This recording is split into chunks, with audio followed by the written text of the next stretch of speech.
clearly Google AI is a Virgo. We're wanting something more alongside like the Pisces realm of things. We want something more fun, you know? Something that is going to open up our imagination, you know?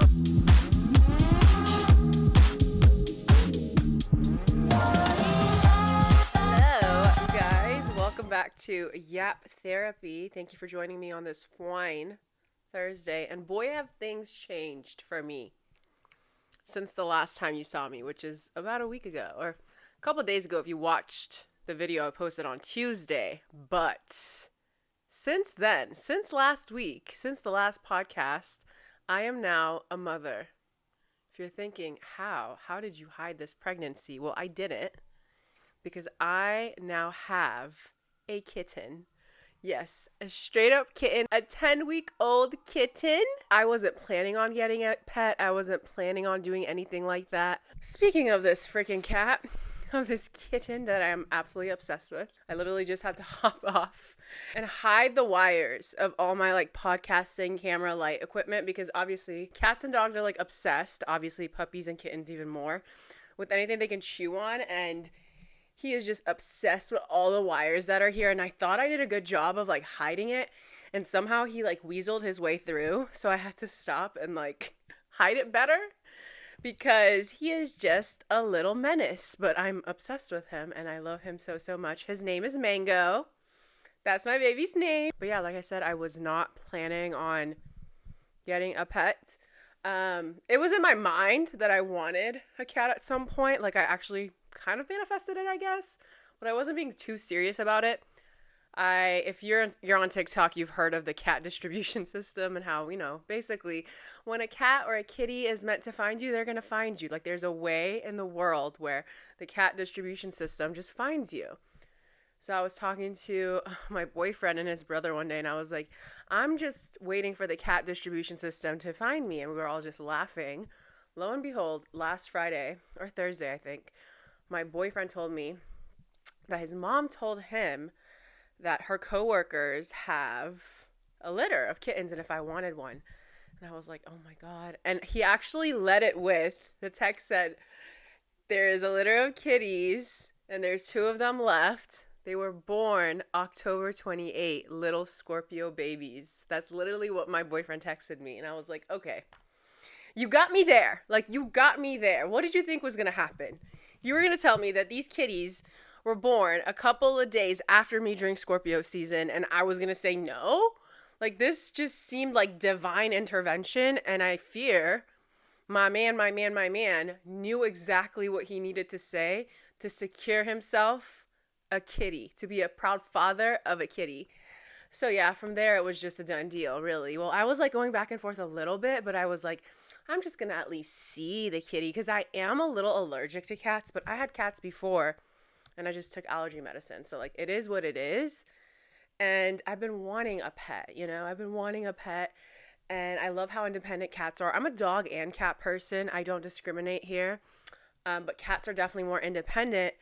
And I was like, you know what? I'm just going to go check out the cat. Let's go check out this kitty. And then, you know, we'll decide. Knowing damn well, as soon as I was in person with this kitten, I was going to say yes. Like, who in their right mind would, like, see a puppy and a kitten in the hopes that they're getting it? And then they're like, nah. You being in front of it is probably going to make you want to get it, like, 100 times over, you know? So, yeah, I already knew that it was game over for me. And, you know, we visited.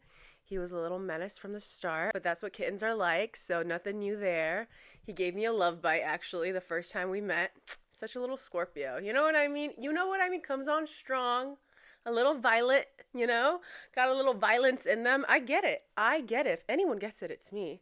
So from there, we just fell in love, and now I have a kitten. And obviously another thing that I did, because I am her, I am she, I am Sarah, the astrologer. And I was like, oh my God, I need to like look up Mango's chart. You know, if you are new to astrology, yes, everything has a chart. Even like buildings and cities, inanimate, you know what I mean? Everything has a chart. So of course your pets have charts too. So obviously I didn't know the time of birth, but we know the day, we know the year, we know the place. Are you ready for my new kitties? birth chart. Mango is a Scorpio sun, Virgo moon, Scorpio Mercury, Sagittarius Venus, and Cancer Mars. My little baby. And Jupiter in Gemini, which I feel like really matters here because his Jupiter is conjunct my moon in Gemini, which I think is really, really sweet. And obviously, same sun signs. And his, Scorpio Mercury is like conjunct, all my Scorpio placements too. And I love his little Venus and Sagittarius because he got that little fire in him. But I love the Virgo moon too because hopefully, when he gets older, he will have this like calmness to him. We shall see. Even if he is a menace for life, I fully support. You know what I mean? You cannot control humans. You cannot control pets. They have their personality. They are who they are. And you just have to accept them. So I have made my peace with the fact that this kitten might be a little menace to society and to me. And I'm okay with it because all mothers are supposed to love their kids unconditionally. And I am doing exactly that. And I can already tell that I have so much more patience because when I was younger and I had pets, I feel like I was like way more strict about like where they could be and what they could do. And, I was just like kind of anal about it. And the older I'm getting, which reflects how I am with myself and my life now, I'm just more chill. You know what I mean? Like, you need to go be up there. You're going to ruin this thing. Like, what can I do? You know what I mean? It is what it is. You cannot control everything. And I'm just like more like calm about it now. At least I try to be, definitely. So yeah, that is my big update, which I feel like is kind of a huge update. And it is honestly insane having to film with the kitty. I think he's napping right now because I'm like scared of him. Like, first of all, he tried to like climb. So obviously this is a green screen. If you guys didn't know, I don't just sit on the beach or in the mountains with the moon behind me. He tried to climb this thing the first time I put it up and I was like, no, because he could have ripped it. But he didn't do it again. And then the wires thing. And right now I think I played with him a good amount. So I think he's napping. So it's not exactly obviously like being a mother of like humans. But it's basically similar in the sense that I have to like put him to sleep, play with him enough before I film. So he doesn't have energy that he needs to, express while I'm filming. But if you do hear shit, it's my child. What can I say? It's my Scorpio child, okay? That Venus and Sag cannot be tamed, okay? He can't be tamed. In cool astronomy news, not astrology, astronomy news, I was on Instagram and I saw the picture and it looks like a solar system, but it's not high definition, which means it's not close, which means it's not our solar system or anywhere nearby, not down the block from the Milky Way, probably like on the other side of the universe. And it's captioned, "You are looking at the first image of another solar system." I'm gonna post it here. When I saw this, I got like chills. Like, I got actual body chills. I thought that was so insane. And it just had me thinking about, parallel realities, alternate universes, dimensions, dimension hopping. I believe in every single one of those things. Like, I think it's absolutely crazy if you, as a human, think we are the only humans in this universe. You know what I mean? Like, there is just literally no way. There's no way. I don't believe it. But the question is, are there completely other people? Or are there actual versions of us, like different versions of us in the other solar systems, in the other planets, that exist with humans on them? Like, I think it's actually crazy. And there's just so many shows about this specific thing that makes me think that it's real. It's real. And some people know about it. Some people with the power and the technology, they know about it. Like, I just started watching this show. Me and my man started watching this show called War of the Worlds. And it's about another planet and like time travel and all that shit. And then obviously the OA. I don't know if you guys watch the OA. The OA on Netflix. Such a cool freaking show. There's just so many shows about it. Or Dark. I believe Dark is a German show, but it's been like dubbed to English. It's really popular on Netflix, there's just so many shows about dimension hopping and time travel. And when I saw this image of this supposed other solar system, the first image of another solar system, it just gave me chills, because I just want to know, like, what's going on over there? You know what I mean? Like, what is going on over there? Who's running over there? Which planet is the problematic one, like Earth? You know what I mean? And what's going on in that Earth? You know, do you guys have an orange man that's trying to take over? Do you?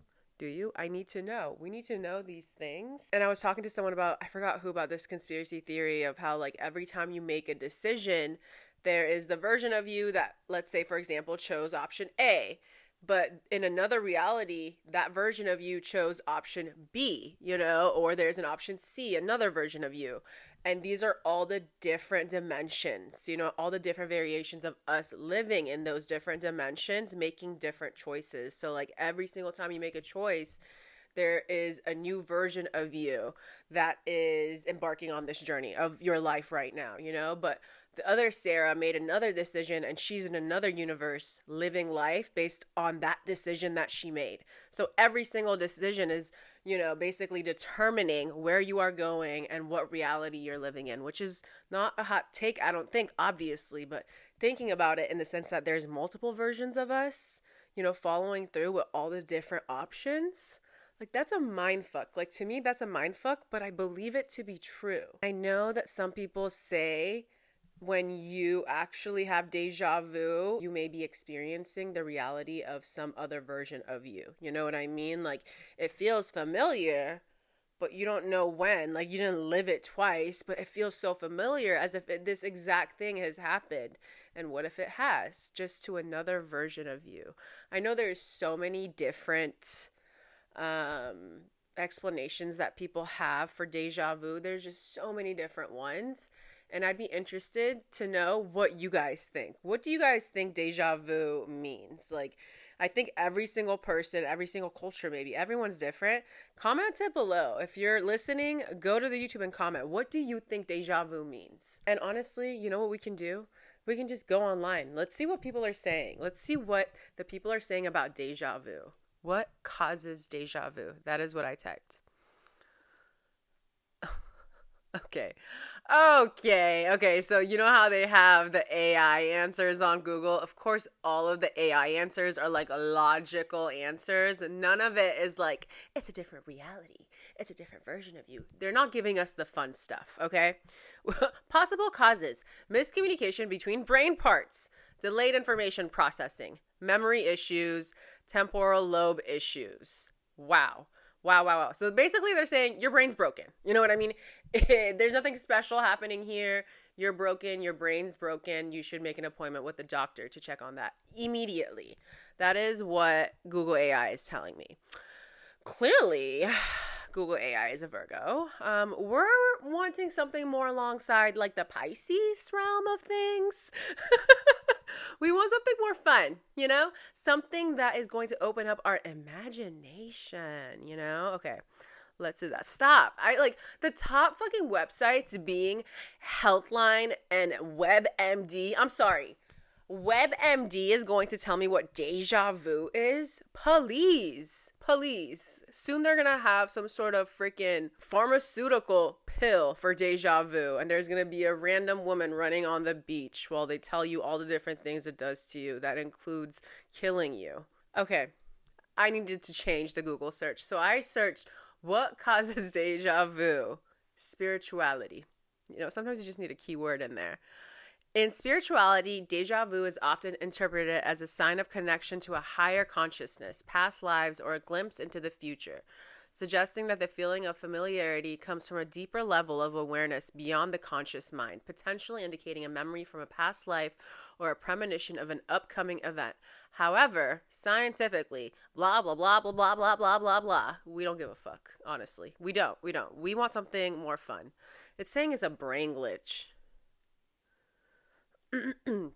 So yeah, from a spiritual perspective, it can be related to energetic imprints from previous ancestors, which are then triggered within us in this life. Okay, yeah, another thing is saying is, yeah, our memories from our past lives and possible crossovers with souls we have met before can also trigger a deja vu occurrence. Okay, I think that one's interesting. The crossover with souls we have met before. Because, yeah, what if for some reason, you know, you meet someone and you have known them in other lives and you knew them in previous lives, but you guys meeting on this planet in this life, something happens to your soul, like there's like a bang, there's like a zing, where when your souls meet each other again, it's not like you're like, hey, I knew you from like my life like 3,000 years ago. No, but your souls probably recognize each other, and then maybe that causes some sort of like memory, where it feels very much real, but it's really deja vu from a past life. Like, that is very, very interesting. It seems like a lot of the spiritual answers are tying into past life situations or future timelines, which I think both of those are very, very interesting. A lot of people are also saying that deja vu can be linked to transcendence and ascending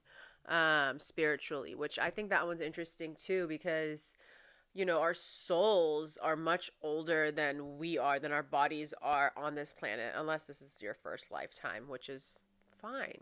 There's nothing wrong with that. Who are we to lifetime shame? You know what I mean? If it's your first lifetime, welcome. I personally don't think it's my first lifetime. I think I've been in this bitch for a long time, and I've gone to psychics before, where they told me, yeah, that my soul is like old or whatever. They told me about my past lives. Anyway, besides all that, I think that's very interesting because we can't really speak to our souls. Like, our souls are within us, but we rarely are able to actually hear what our soul is saying. We can feel our soul, and this is just my opinion. Obviously, I feel like our gut instincts, any sort of instinct, comes from our soul, because that is the aspect of us that I think has the most wisdom. But maybe when you get deja vu, it's your soul taking over for a bit. It's having this moment of power where your soul is the most present, and you just can't help but have a memory from the past life, you know, or from the future, what's to come. I think that's really, really interesting. Okay, stay with me here. I was just thinking, what if deja vu is also a way in which the universe course corrects the timing of things? Okay, stay with me. When you have deja vu, you don't just go on as is, right? Like, when you're having deja vu, you can't help but feel a little weird. And then right afterwards, you're like, oh, I just had deja vu. And you're like thinking about it. Or if you're around people, you're talking about it. So it slows down your day, even if it's just by 3 minutes. You know what I mean? Or 2 minutes. Instead of just things happening as they would, you have this moment where it feels like deja vu. And you can't help but like sit back and reflect and be like, whoa, I just had deja vu. And maybe those 2 minutes, those 2 extra minutes, saved you from something that's going to happen later that day. Like, maybe it's the universe's way of protecting you by slowing things down for you. I don't know. I feel like that might be a thing, because I genuinely think the universe steps in. If it's not your time to go, whether that's passing or get hurt or whatever, I think the universe does these things to course correct and protect you and pause the timeline in a way that wouldn't seem too obvious, obviously, as humans. Like, if there was an actual pause, we'd be like, whoa, what the fuck just happened? So what if when deja vu happens, it's like a very natural, even though it doesn't feel natural, way for the universe to slow things down for you? So whatever may happen later in the day doesn't happen because it slowed you down by like 2 minutes. I feel like that could be a possibility. Divine intervention, you know? Do you guys believe in divine intervention? I feel like divine intervention is such a interesting thing. Some people really believe in it and some people don't. And if you don't know what divine intervention means, it's basically when a higher power intervenes in our life. So usually it's like in a miraculous way. Someone that is more powerful, someone that is beyond our comprehension, steps in and does something, you know, creates some sort of miracle or helps us in some way, if you believe in things like that, obviously. And it doesn't always have to be religious. Like, you can be spiritual and not be religious. So I personally do believe in that, but I also think there's only so much divine intervention the universe can do for you. I think sometimes people are just stupid, me included, you know, and you just need to make that mistake. And maybe the first time the universe intervened and protected you, but the second time, if you are going to make the same mistake twice, then maybe the universe is like, you know what, since you want to be a dumb bitch, yeah, you make that mistake, do it. Let's see what happens since you really want to do it, you know? And that's where like the stubborn thing comes back. When you're a stubborn person, shit may be more difficult for you, because instead of letting it flow, you're so hyper obsessed with doing it a certain way. And maybe the first time the universe intervenes and is like, hey, no, you don't want to go this way, you want to go that way. And you go, but then the next time you're like, no, I really want to go this way. And then shit gets fucked up, you know, shit gets real fucked up. So be flexible. Okay, so I want to talk about Taurus energy, and I'm giving a trigger warning for the Tauruses. I love to give trigger warnings here, even though I'm not talking about anything fucking crazy. I'm giving a trigger warning for Tauruses. I'm going to talk about some of your negative qualities, and you have plenty of beautiful qualities, you Venus-ruled, luxurious, beautiful sign. But we're going to talk about some of the negatives right now, okay? So if you are in a place where you can't handle that, or where you might be triggered, or you might be annoyed, maybe just close the browser, stop listening. But if you are willing and open-minded, Taurus, then we can talk about it. So I watch this show called The Real Housewives of Potomac. Really, I watch all of the housewives, but we're talking about The Real Housewives of Potomac right now. And there is this lady by the name of Karen Huger. Now, she is a self-proclaimed, and the audience likes to call her too, the grande dame of Potomac. So she takes herself very seriously. She upholds a certain level of class, and, you know, she can be a little snooty, but also she is bougie, you know, she's a Taurus. So she very much has this energy of, you know, luxury and loyalty and all that jazz, right? But throughout the years, one of the things I have noticed about her is her inability to apologize. And this isn't a hot take. Like, there's so many housewives that don't apologize. So many people in that same franchise, you know, that have their own problems. But right now we're talking about Karen because she's a Taurus and because big things are happening on her show.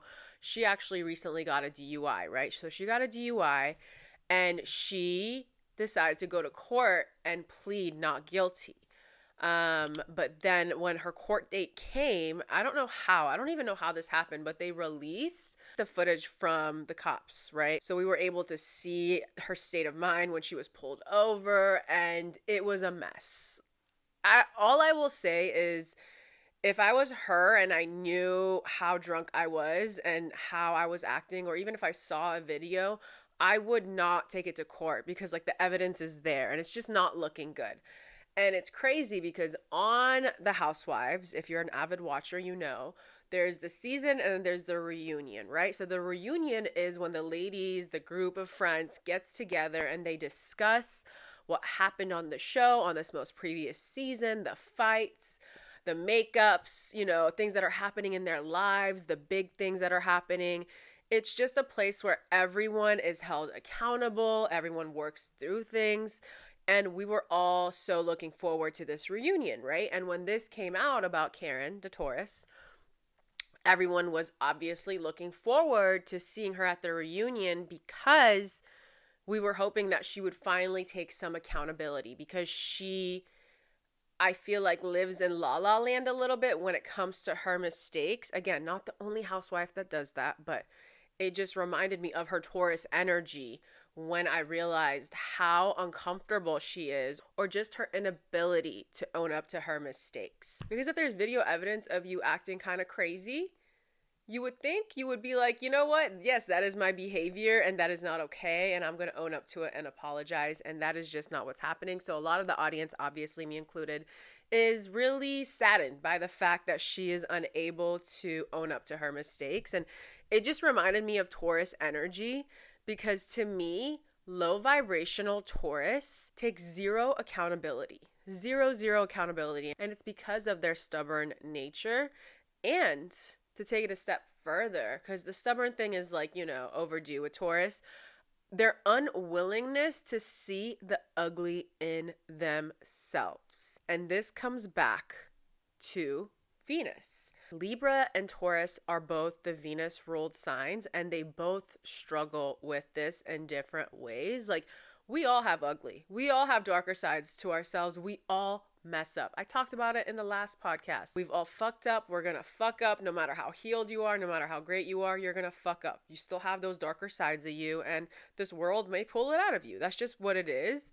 But the two Venus ruled signs have the hardest times accepting and acknowledging that part of themselves, because Venus, the planet, has a hard time with the darker aspects of life and is, I feel like, ashamed by it.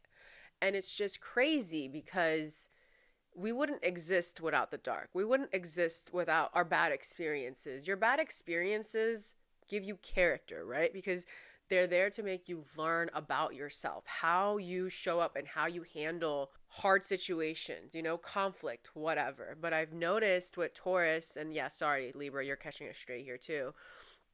Taurus can be but more stubborn than Libra. That's the thing.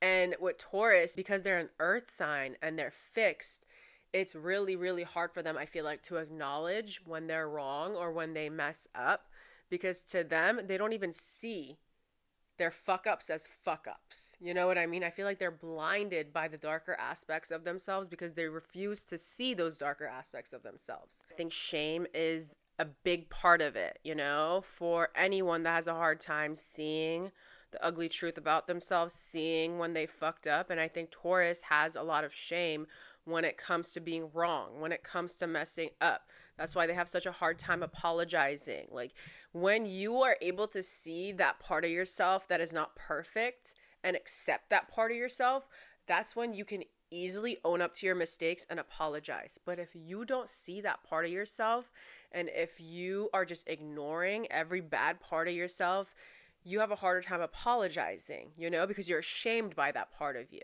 And that's where it's important to just be honest with yourself about the darkness in you, because we all have it, and that doesn't make you any less of a human. Yes, you can fuck up and it's bad, but at the end of the day, like I said in my last podcast episode, that's just the name of the game. In this life, in this world, we're going to fuck up sometimes. And I feel like Tauruses have the hardest time acknowledging their fuck ups because they're too ashamed to admit it, that there are parts of themselves that they're not proud of, So yeah, I just had to talk about it.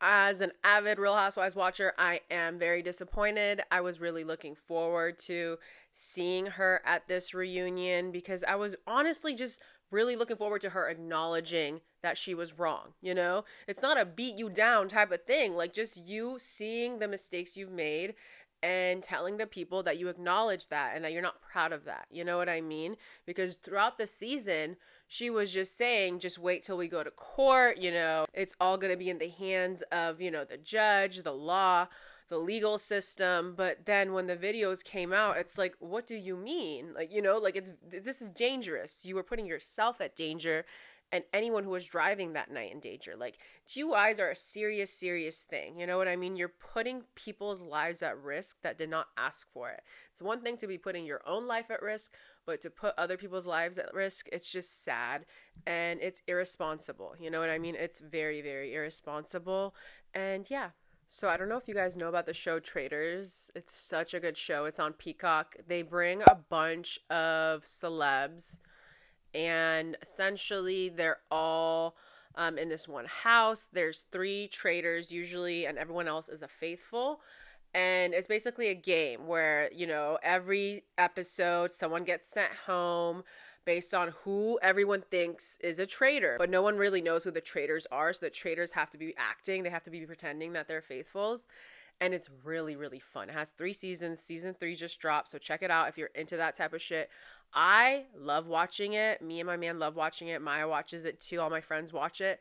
And it's really, really interesting because for most of them, you can know their signs. You know what I mean? And it's so fun knowing people's signs and seeing how they operate in that type of competitive setting, because every single Zodiac sign, is they're either really good at lying and pretending or they're really bad at it. Like, some people are just so obvious and some people are so naturally good at it. And you can see it on the show, and I think it's so interesting. So if you're looking for like a fun show to watch where you can just observe people and their behaviors, you can definitely watch it. And if you're a man that listens to this podcast or watches my videos, you're like, yeah, I'm not watching no housewives. Yeah, I get it. You could watch Traitors. Okay, so you guys have been seeing all that shit about Blake Lively and Justin Baldoni, right? Okay. I feel like I talked about it a little bit here. Shit's been crazy. It's been popping off even more. Like, it's bad. It's bad. I always feel like I need to watch it play out in court because, you know, a lot of times we don't know the full story. Even though it's not looking too good, I obviously always believe women, you know what I mean? But that's not to say that, you know, Justin Baldoni also wasn't fucked over. Like, two things can be true at once. And I'm interested to know all the facts and all the details when this case actually goes to court.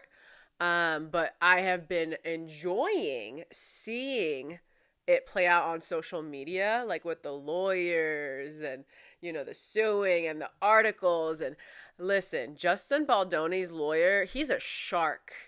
I saw him on TMZ. It was absolutely crazy. He was talking to the guys on TMZ about something. They were interviewing him. You know, TMZ, they are so cocky. I feel like the people at TMZ, they know what they're doing and they're cocky and they've been doing it for a while and it is what it is. So he was talking to the main two guys on TMZ.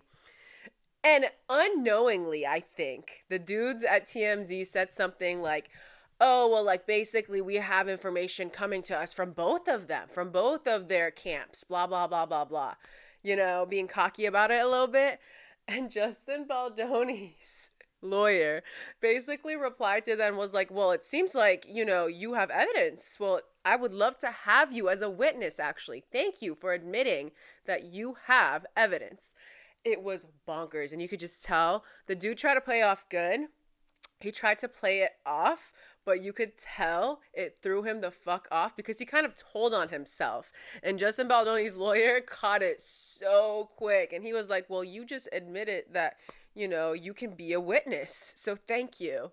Oh my God. You can't make this shit up. Like, I love seeing shit like that in the media. And then another thing that I saw, he was getting interviewed on the Megyn Kelly. Is that her name? Yeah, Megyn Kelly show. I don't watch the show. It was on TikTok. And this lady asked him, like, you know, how's it going with this case? Like, are we expecting you guys to sue, you know, Blake Lively as well? And because I think first and foremost, Justin Baldoni is suing the New York Times and the PR group that he was working with. But they asked him if he's also, you know, suing Blake Lively. And his lawyer verbatim said he will be suing Blake Lively into oblivion. You guys, into oblivion. Do you hear that? That is absolutely insane. And I swear to God, I don't care how rich Blake Lively is, how rich Ryan Reynolds is. If someone said they're about to sue me into oblivion, I would be shaking a little bit in my boots. Like, no matter how cocky I am. What you mean into oblivion? Like, what does that entail? Like, what does that actually mean? Because that is fucking crazy. And I would be terrified. But not being involved, I am truly laughing. Obviously, like, this is serious stuff. But I'm laughing about the way he said it. Because that shit is crazy and you just can't make this shit up. You just can't make it up. And honestly, low-key, I feel like we need to know the lawyer's sign. Because how funny is that? This dude is fucking for real. He is not playing. Like, why do I feel like if he doesn't like you, you could not be involved. You could just be a reporter. You could say something. He will find some dirt on you and he will make the interview about you midway. He'll look at you and be like, actually, I heard some shit about you. And he's going to drop the bomb on you. And you're going to be like, why did I ever agree to interview this man? He just seems like he is scary and he knows shit, you know, which is probably the best type of lawyer to have.